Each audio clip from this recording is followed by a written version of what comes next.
Hi guys, it's Remy and welcome to my channel. In this video, I'm gonna share with you the benefits of using a CPL filter, a circular polarizer filter. We're gonna go to an amazing waterfall that I just can't wait to share with you. And for this, I will need to fight a little bit that way, and then we'll show you amazing composition and show you the benefits of using the CPL filter. And in the meantime, guys, if you don't know me yet, so I'm Remy, and I'm traveling around Europe since the beginning of 2023 with my motorhome, and I'm producing videos where I'm sharing with you a lot of tips about landscape photography and amazing places too. I started my trip in northern Norway in the Lofoten, and you can check my channel. There are a lot of videos about it, amazing video, hopefully. And if you guys like my content, like my videos, then feel free to subscribe by subscribing on the subscribe button below, and maybe also like this video if you like it. All right, let's get going.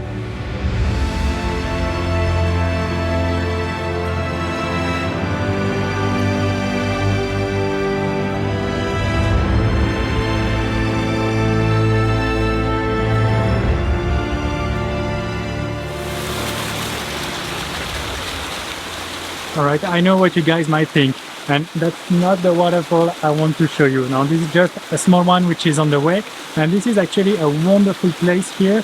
I'm in the Jura mountain range. This is north from the Alps in France and west from the Swiss border. It's just a wonderful place because I don't know if you can see very well around me, but it definitely looks like a rainforest. I've been to Latin America, to Ecuador, to Costa Rica, and some forests look exactly like that one.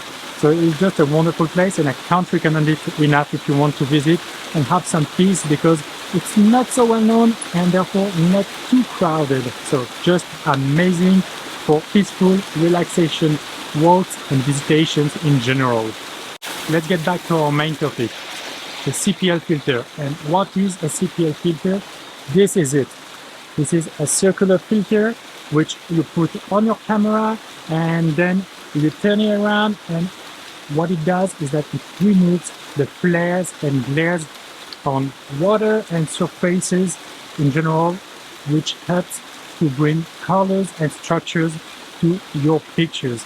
And this is a wonderful tool in many situations, not all, but many situations where basically water and sunlight is involved. And that's gonna be amazing for the waterfall I'm going afterwards.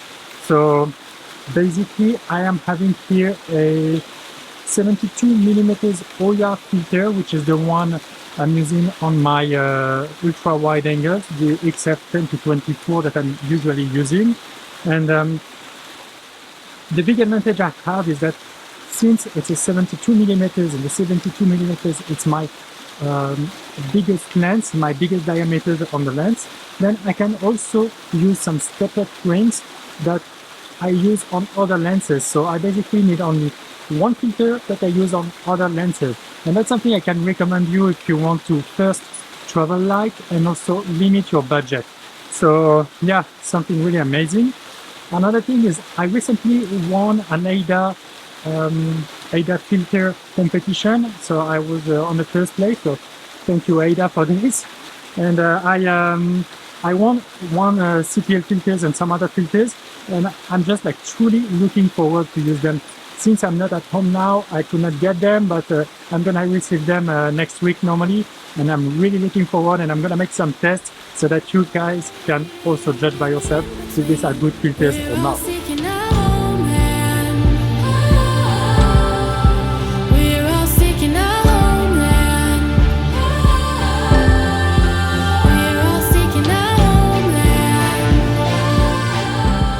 All right, I'm arriving there. I'm extremely excited. It's just a beautiful one. I've seen it last week, but like getting close to this waterfall is just something wonderful. So like I'm just like really excited. I'm like a child. It's just so cool. Ah man. Whoa, this is just wonderful. Okay, I guess that's your turn to enjoy.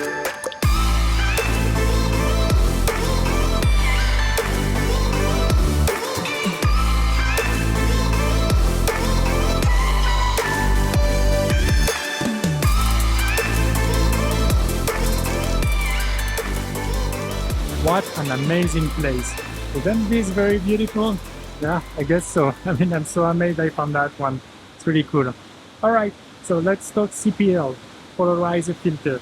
So that's my polarizer, the one I showed you before, and now I put myself in place here. I found a nice composition that I guess you can see it like there is a tree that the branches are coming above the water, and they're actually framing in two diagonals this beautiful waterfall.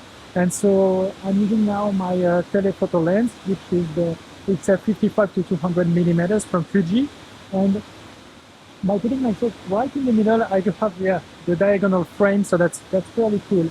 And since I'm using the XF 55 to 200 millimeters that has a diameter for the filter of 62 millimeters, I'm using this piece of gear, which is a step-up ring. So basically, I plug my CPL filter into it, I screw it in, and then it makes one piece, and I can use it with any of my lenses, which is really amazing.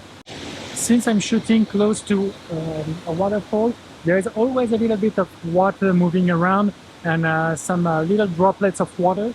So I keep on my lens here my lens cap so that I can basically shoot without having to clean each time the lens. The real cool thing as well about using a CPL filter is that when you're shooting close to the water, you want to create some motion into your image. So kind of doing long exposure, and the CPL filter kind of lower the exposure entering into the sensor and reaching the sensor. So basically you don't always need a filter. And now I am at a time of the day which is a little tricky because the sun is setting, I guess, in about half an hour to 1 hour. I think the sunset will start, and basically there's still kind of a little strong light in the on the waterfall, and so I have strong contrast between the dark parts and the highlights. So even by using the bracketing, it's a little tricky, right? So you need to really find the right adjustment in your camera. So now I'm shooting at ISO 80. I'm at 55 millimeters, shooting with at 3 1/3 of a second, and at f13. So with these parameters, I kind of get the exposure that I want. So, and thanks to the filter, I can lower a little bit my shutter speed, which is great. I would use a stronger filter, then I would go into the like maybe 1 second, 2 seconds. That would be a little tricky as well, because I don't want to get like too washy water. At least right now, that's not what I want.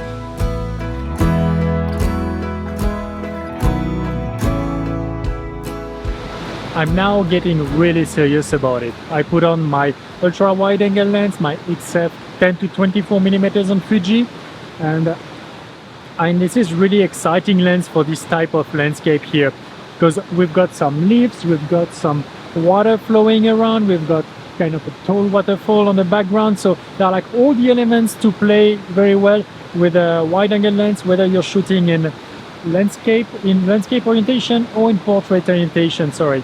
And here it's actually even more interesting to show you what's happening with the CPL, because I'm having in my frame here some leaves and some water flowing around, and the effect of the CPL filter here is just amazing. So I guess you can see it on the video here. As you can see here, so there is like here the leaves, here the water flowing, and the waterfall on the background. And now if look well at the leaves here, look at the leaves, and if I turn the CPL filter here, it's just removing all the reflections on the leaves and also on the water flowing, which means that it really helps to recover a lot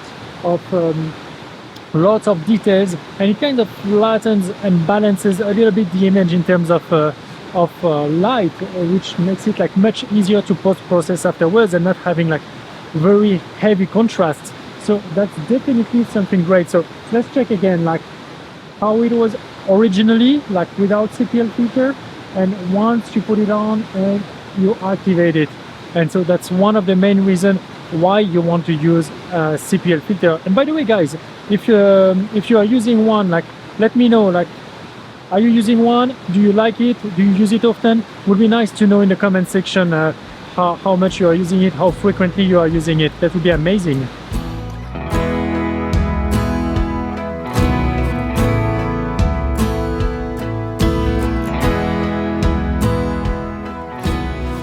Actually, in this particular scene here, like if you look at the leaves here, I am not gonna use the CPL filter to its maximum power because I want to kind of keep a little bit of reflection on the leaves. I have the feeling that if I remove all the reflection on the leaf, that will make like kind of a too flat image and very a little bit boring, if I can say. Like keeping a bit of the reflections kind of keep a little bit of understanding what's happening and seeing like there are like really water on the leaves. So if you look at the image here, so that's the same scene as just before, and if you look at the leaves here, I guess I'm gonna keep it, so this is the maximum, this is completely open, and I guess I'm gonna keep it at about that level, which is like, I would say about like 75% use of the CPL filter, so I keep a little bit of reflection on the leaves, and that's just, I guess, amazing for the end results.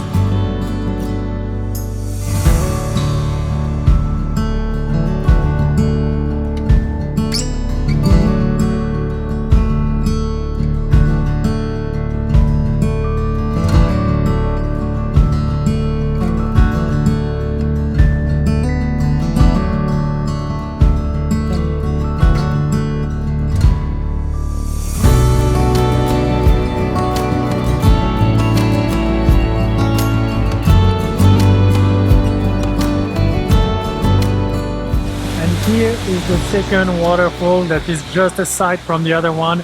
It's much smaller, but it's also extremely interesting because we've got all this small waterfall and small flows of water coming down, and it's just like really amazing. I can't state enough how cool this place is.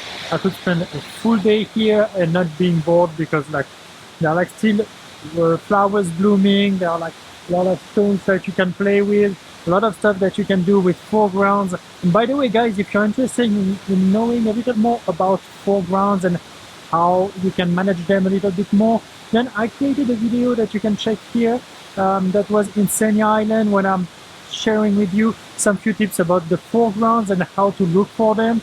And basically I go through an exercise of having one subject and looking for different foregrounds with this subject on the background. That's a cool video, and I guess that's very informative, so feel free to take a look.